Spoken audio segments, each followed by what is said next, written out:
पूरी परिभाषा को ही बदल कर रख दिया है। नेपोलियन हिल की मशहूर किताब थिंक एंड ग्रो रिच केवल कुछ पन्नों का संग्रह नहीं है, बल्कि ये सफलता की एक पूरी पुख्ता रूपरेखा है। ये साफ तौर पर बताती है कि संपत्ति, चाहे वो आर्थिक हो या जीवन की कोई और बड़ी उपलब्धि, अचानक या रातों रात नहीं मिलती, बल्कि इसका निर्माण एक बहुत ही सोची समझी प्रक्रिया के तहत होता है। इस प्रस्तुति में उन कालजयी सिद्धांतों को डिकोड किया जाएगा जो एक बिल्कुल साधारण से विचार को एक बहुत बड़ी उपलब्धि में बदल देते हैं। और सबसे दिलचस्प बात यह है कि इस पूरी प्रक्रिया को समझना पूरी तरह से तार्किक है। इस पूरी यात्रा को व्यवस्थित रूप से समझने के लिए 5 मुख्य बिंदुओं से होकर गुजरना होगा। पहला, मुख्य विचार। दूसरा, मन की प्रोग्रामिंग। तीसरा, विचारों को काम में बदलना। चौथा, गति बनाए रखना। और अंत में सफलता का एक अंतिम सूत्र। ये एक पूरी पाइपलाइन की तरह है जहां हर एक कदम पिछले कदम पर टिका होता है।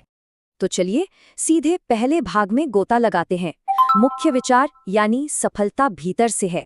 इस पूरे दर्शन का जो सबसे बुनियादी और सबसे बड़ा सार है वो यही है कि सफलता कहीं बाहर से नहीं टपकती, बल्कि ये पूरी तरह से भीतर से शुरू होती है। ये जो 4 चरण है ना, यही इस पूरी प्रक्रिया की नींव है। संदेश एकदम साफ है। जो इंसान अपनी सोच को कंट्रोल कर लेता है वो अपनी पूरी जिंदगी कंट्रोल कर सकता है। ये एक ऐसी चेन है जिसे तोड़ा नहीं जा सकता। हर चीज की शुरुआत एक विचार के रूप में होती है, और जब उस विचार को लगातार सींचा जाता है तो वो एक पक्के विश्वास में बदल जाता है। फिर वही दृढ़ विश्वास इंसान को काम करने के लिए प्रेरित करता है, और आखिरकार वे काम ठोस परिणामों के रूप में सामने आ ही जाते हैं। मतलब मानसिक पैटर्न हकीकत में बदल ही जाते हैं। इसलिए अगर अंतिम परिणाम को बदलना है तो सबसे पहले उस शुरुआती विचार को काबू में करना ही होगा। है ना कमाल की बात। अब आगे बढ़ते हैं दूसरे प्रमुख चरण की ओर, मन की प्रोग्रामिंग, कि कैसे आम विचारों को पक्के विश्वास में बदला जाए। यहाँ इच्छा के सिद्धांत को समझना बहुत जरूरी है। देखिए, दिमाग ना बिल्कुल एक उपजाऊ जमीन की तरह होता है। इसमें जो भी बीज बोया जाएगा फसल बिल्कुल वैसी ही उगेगी। अब एक हवाई बात ले लीजिए, जैसे मुझे बहुत सारा पैसा चाहिए। सच कहें तो इसमें कोई ताकत नहीं है। इसके बजाय एक बिल्कुल स्पष्ट और सटीक इच्छा होनी चाहिए। कितना पैसा, कितने समय में, और उसकी पूरी योजना क्या है। संपत्ति बनाने की शुरुआत के लिए ऐसे ठोस लक्ष्य ही काम आते हैं। जब तक दिमाग को एक बिल्कुल सटीक टारगेट नहीं दिया जाता, वो उस दिशा में काम करना शुरू ही नहीं कर सकता। एक जलती हुई तीव्र इच्छा, बस यही वो शुरुआती बिंदु है जहां से सब कुछ शुरू होता है। लेकिन सच तो ये है कि केवल इच्छा होने से काम नहीं चलता, उसके साथ विश्वास का होना भी उतना ही जरूरी है। विश्वास ही वो ताकत है जो एक साधारण सी इच्छा को असली दुनिया से जोड़ती है। पर सवाल ये है कि ये विश्वास आता कहाँ से है। ये कोई रातों रात पैदा होने वाली चीज नहीं है। जब सकारात्मक विचारों को बार बार दोहराया जाता है, तब जाकर ये विश्वास बनता है और मजबूत होता है। जब दिमाग को बार बार ये यकीन दिलाया जाता है कि सफलता तय है, तो वो उस विचार को एक सच्चाई मान लेता है। और यही वो जबरदस्त आत्मविश्वास है जो कोई भी बड़ा कदम उठाने के लिए जरूरी हिम्मत देता है। अब इन सबको मिलाकर बनती है मन की मशीनरी। ये दिखाती है कि कैसे कोई भी इंसान सफलता को खींचने वाला एक शानदार आंतरिक इंजन बना सकता है। इसमें सबसे पहले आता है आत्मसुझाव, यानी बार बार खुद से सकारात्मक बातें कहने की प्रक्रिया। ये तरीका सीधे अवचेतन मन यानी सबकॉन्शियस माइंड पर असर डालता है। और ये अवचेतन मन वो छिपी हुई ताकत है जो सभी कामों को चुपचाप चलाती है। और अंत में मस्तिष्क को एक रेडियो स्टेशन की तरह मान लीजिए, जो लगातार विचारों को ब्रॉडकास्ट करता है और कैच भी करता है। जब ये तीनों पुर्जे एक साथ सही दिशा में काम करते हैं तो सफलता की ओर बढ़ना एकदम स्वाभाविक हो जाता है। तो चलिए अब देखते हैं कि ये सब आगे कैसे काम करता है। भाग 3, विचारों का क्रियान्वयन, मतलब ख्यालों को हकीकत में बदलना। देखिए, अब तक सारी बात मानसिक तैयारी और विचारों को मजबूत करने पर थी, लेकिन सच ये है कि विचार अपने आप में तब तक कोई रिजल्ट नहीं देते जब तक उन्हें धरातल पर न उतारा जाए। विचारों को असल में लागू करने के लिए 2 बहुत ही खास औजारों की जरूरत होती है। पहला है विशिष्ट ज्ञान। आज की इस दुनिया में सिर्फ सामान्य ज्ञान होना काफी नहीं है। किसी भी खास लक्ष्य को पाने के लिए बहुत ही सटीक और टारगेटेड स्किल्स चाहिए होते हैं। और दूसरा औजार है कल्पना। कल्पना वो रचनात्मक चिंगारी है जहां से नए मौकों का जन्म होता है। दुनिया का हर बड़ा बिजनेस, हर एक क्रांतिकारी आविष्कार किसी न किसी की कल्पना से ही तो शुरू हुआ था। ये खास स्किल्स और क्रिएटिविटी का जो कॉम्बिनेशन है ना, यही असल दुनिया में मौके बनाने के लिए सबसे बड़े ईंधन का काम करता है। अब उन ख्याली विचारों को असलियत में बदलने के लिए एक बिल्कुल साफ और स्ट्रक्चर्ड योजना का होना बहुत जरूरी है। बिना किसी प्लान के उठाया गया कदम बस अंधेरे में तीर चलाने जैसा है। और यहाँ एक बहुत ही काम की बात यह है कि कोई भी अकेला इंसान पूरी तरह से कोई बहुत बड़ी सफलता हासिल नहीं कर सकता। एक बेहतरीन योजना अक्सर दूसरे लोगों के साथ उनके अनुभव और ज्ञान को मिलाकर बनाई और लागू की जाती है।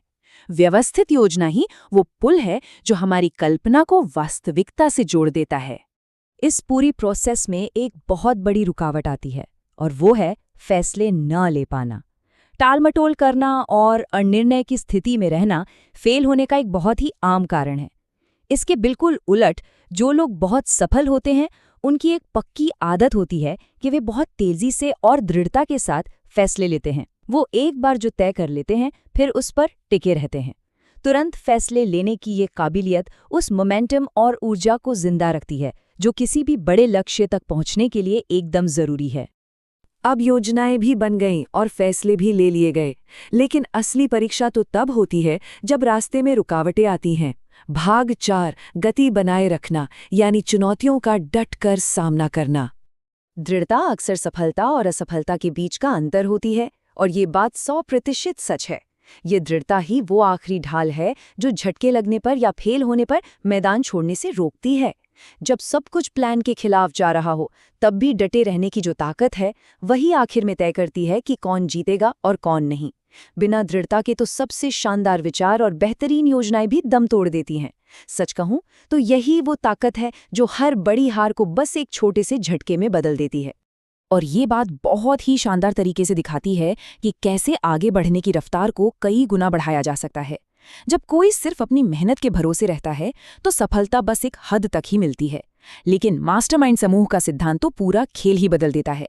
अपने आसपास ऐसे लोगों को इकट्ठा करना जो स्मार्ट हैं, जो साथ मिलकर काम करते हैं और जिनका विजन एक जैसा है, ये सफलता के चांसेस को घातांकीय रूप से यानी कई गुना बढ़ा देता है। जब 2 या 2 से ज्यादा दिमाग एक साथ तालमेल में काम करते हैं ना, तो वे एक ऐसी गजब की एनर्जी पैदा करते हैं जो किसी एक इंसान की क्षमता से बहुत ज्यादा होती है।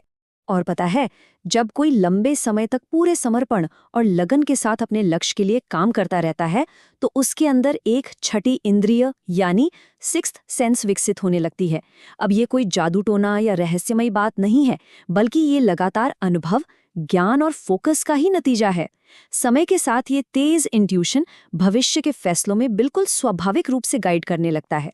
ये छठी इंद्रिय सही समय पर एकदम सही कदम उठाने के लिए प्रेरित करती है, जिससे सफलता की ओर बढ़ना और भी ज्यादा आसान और सहज हो जाता है। अब हम इस पूरी चर्चा के बिल्कुल चरम पर पहुंच चुके हैं। भाग 5 सफलता का अंतिम सूत्र, जो बहुत ही सरल लेकिन बेहद प्रभावशाली है। तो सबसे अहम बात यह है कि ये सारा का सारा ज्ञान इन 4 बेहद आसान स्टेप्स पर आकर टिक जाता है। पहला, एक बिल्कुल स्पष्ट और सटीक लक्ष्य तय होना चाहिए। दूसरा, उस लक्ष्य को हासिल करने में गहरा और अटूट विश्वास होना चाहिए। तीसरा कदम है उस दिशा में लगातार और बिना रुके काम करते रहना। और अंत में, चाहे रास्ते में कितनी भी मुश्किलें क्यों ना आए, कभी भी हार नहीं माननी है। बस ये एक ऐसा फॉर्मूला है जो लंबे समय में बड़ी सफलता और संपत्ति बनाने की संभावनाओं को चमत्कारी रूप से बढ़ा देता है। इतने जटिल दर्शन का ये सबसे सीधा और असरदार रूप है। जाते जाते यहाँ एक ऐसा विचार है जो सच में गहराई से सोचने पर मजबूर कर देता है। अगर ये बात 100% सच है कि हमारे विचार ही वास्तविकता को आकार देते हैं,